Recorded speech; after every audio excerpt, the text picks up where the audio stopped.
de Kurdes en Irak et c'est pour attirer l'attention sur cette répression que 12 militants kurdes ont occupé l'ambassade d'Irak à Bruxelles. Depuis 5h30 ce matin, le gardien irakien de l'ambassade était détenu en otage. Reportage Roland Brunel et Isabelle Heusen. Le quartier de l'ambassade d'Irak à Uccle était sous haute surveillance ce matin et pour cause. Depuis 5h30, 12 opposants kurdes sont à l'intérieur. Ils ont pris en otage le concierge de l'ambassade. Leurs gestes sont avant tout symboliques. Ils jettent des armes trouvées, semble-t-il, à l'intérieur des bureaux. Apparemment, ils ne comptent pas s'en servir. Vers 7h, ils hissent le drapeau kurde, évidemment. Et puis, ils se mettent également à lacérer le portrait de Saddam Hussein. Ils vont même y dessiner une croix gammée. À 9h30, le procureur du roi fait un premier bilan. Est donc sortie librement et maintenant elle est entendue. On essaie d'examiner donc les conditions dans lesquelles elle était retenue à l'intérieur depuis ce matin.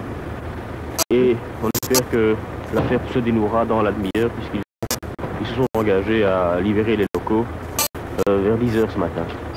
À 10h, effectivement, les 12 opposants sortent un par un. Ils sont chacun entourés de 2 gendarmes. Ils partent pour la rue de Louvain où ils seront interrogés. Il faudra examiner s'il y a effectivement, par exemple, ce qu'on appelle une prise d'otage au sens pénal belge. Il faudra voir sur quelle mesure il y a eu des dégradations. C'est une infraction également, donc le fait d'avoir détruit en partie un bâtiment et le fait d'avoir soustrait, donc volé des éléments dans un bâtiment. Ça me paraît en fait les 3 axes de l'information en cours. Le quartier restera encore bouclé car des manifestants kurdes sont venus soutenir leurs compatriotes.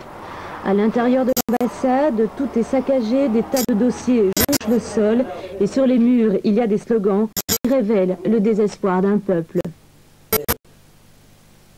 Et l'Irak a annoncé tout à l'heure que les forces gouvernementales avaient complètement nettoyé, ce sont les termes employés, la ville de Souleymania, la dernière grande ville contrôlée par les rebelles kurdes dans le nord du pays. À la fin de l'occupation de l'ambassade d'Irak à Bruxelles, l'ambassadeur irakien a lui prétendu que les Kurdes étaient bien traités en Irak. Écoutez.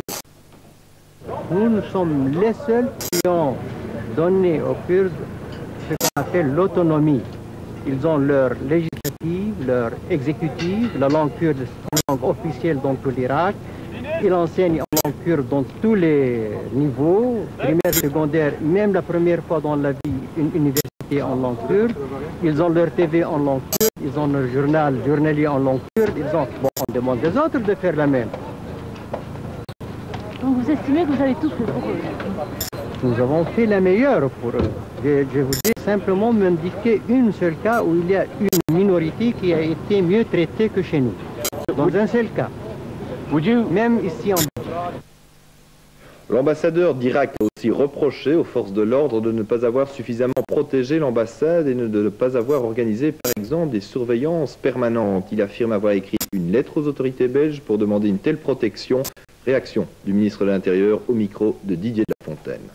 Je n'en sais rien, mais je n'avais vraiment pas besoin de recevoir une lettre de qui que ce soit pour savoir que les ambassades belges, enfin que les ambassades en Belgique et étrangères en Belgique devaient être l'objet de protection particulière, ce qui a été le cas pendant toute la crise du Golfe, n'est-ce pas?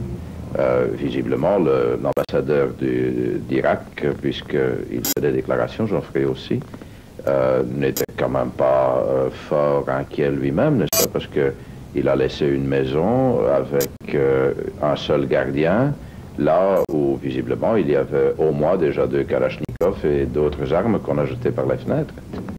Donc il est clair que ce serait impossible de tenir un niveau de sécurité et de protection aussi élevé que celui qu'on a connu pendant la période entre le 15 janvier et la fin des hostilités.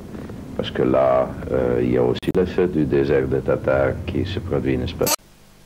Le Conseil de sécurité de l'ONU doit adopter aujourd'hui une nouvelle résolution fixant les conditions d'un cessez-le-feu définitif en Irak. Ce texte est censé être un point final à l'intervention des forces alliées en Irak, à condition bien sûr que Bagdad accepte toutes les conditions posées à ce cessez-le-feu.